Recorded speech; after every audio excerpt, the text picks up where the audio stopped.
What's really good, people? It's your boy back again with another video. Today we're reviewing The Walking Dead Season 8, Episode 5, The Big Scary You.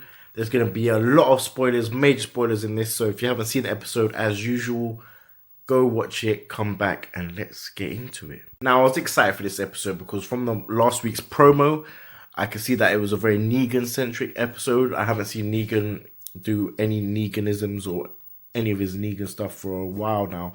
I think it's about 3 or 4 episodes. So it was really good to get back to the sanctuary and see what was happening between him and Gabriel. As I said before, they needed each other to survive. He wasn't going to kill him straight away.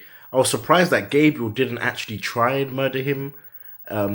He tried to take the gun back, but I don't think he tried to murder him per se. But I'm trying to see what Gabriel's motivations are, because whenever you see Negan at the sanctuary with his men and stuff like that, you kind of start tipping the balance. You understand why Eugene and why Gabriel might want to switch sides, because let's face it, like, Negan is somebody that we love to hate. Like, he came onto the show at the beginning of season 7 in a big way, but ever since then, I like him. I like the character. I hate what he's done, but as the character and the actor and the things that he brings to the show, I couldn't get enough of him. So this episode was really, really good in my opinion.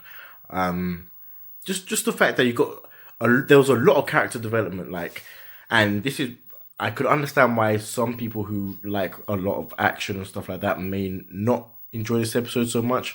But I know what Walking Dead is. It's not as much action as it is the character moments, and it's had a lot of character moments for me. And he got some backstory into Negan and where he comes from, how he was before the apocalypse and all of that stuff, which was amazing. Like, I think in the comics they did it way, way, way down the line. But I'm just excited to see a lot of the shit that's happening right now. Like, it's getting really good. I don't know why you would fall off Walking Dead right now. Just for the fact that he spoke about his wife and he actually broke down certain things. Gabriel actually started to understand him as a person, as a genuine person. And Negan's whole thing was that he saves people. Like, he did it before the apocalypse, and he's doing it now. He's been trying to make people strong for the whole of his life, which you can see, because when he gets back to the sanctuary, everything's falling apart. Everything's gone to shit. Like, Simon has no control. He just wants to kill people. And I'm so glad, I don't think I mentioned this before, but I'm so glad that they brought back that whistle, because when you first heard the whistle, back in season 6, chills. And when he starts whistling and everyone starts kneeling, and just,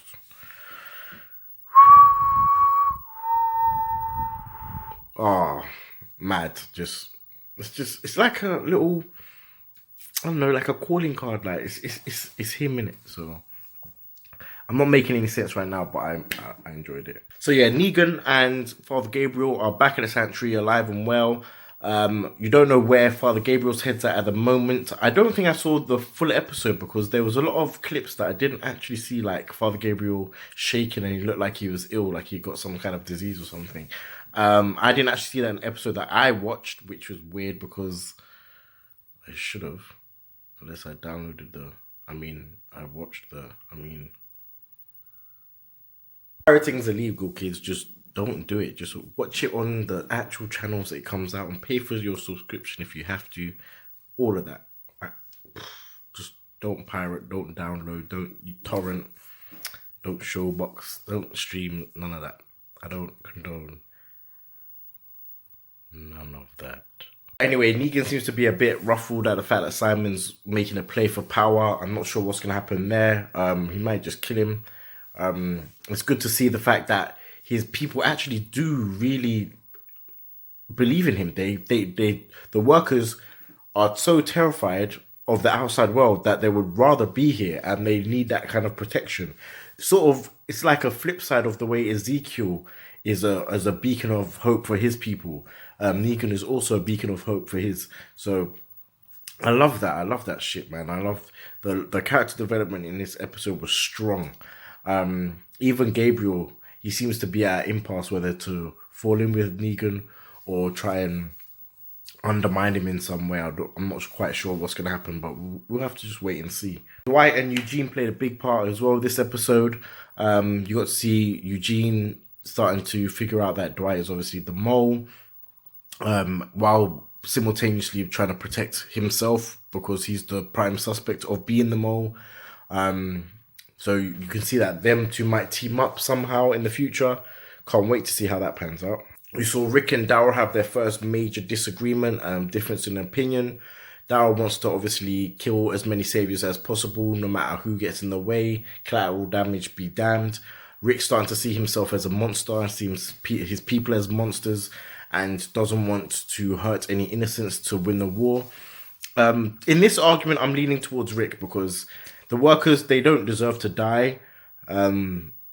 I understand where Daryl's coming from, where if you can't really save them and this plan will destroy all the saviors, they have to go with it. I understand where he's coming from, but I feel like Rick needs to save more people because in his heart, after Morales died, I think he started to see the monster in himself and how he could easily be Negan, and that's starting to weigh like really heavily on him. When Jesus and Morgan had their fight, I was definitely on Morgan's side because those were saviors and they needed to die. There was no reason to keep them around. But the workers, whether they're just really scared or misguided or whatever, they're still innocent. They didn't do anything bad to them. They don't really deserve to die in an explosion or stuff like that. Just kick them out. Tell them to go and fund their own community or something like that. But I don't know. Wars are not pretty, so something bad's gonna happen. Those are my thoughts on this week's episode of The Walking Dead. Anytime I see Negan, the Saviors, the Sanctuary, and how he interacts with them, their whole economy is amazing. So I give this episode a 9 out of 10. The character development was strong. Even Rick and Daryl's, their little fight, showed the differences of opinion, which was really good for me because them two are normally on the same page. So I enjoyed seeing that. So I give this episode definitely a 9 out of 10. But let me know what you guys think. Did you like it? Did you not like it? Let me know if I missed out anything because I feel like I've missed out maybe a few key points. But let's have a discussion about it, guys. Leave a comment in the comment box down below. As usual, subscribe to the channel for more videos. Click the notification box. And I'll see you guys on the next one. Peace.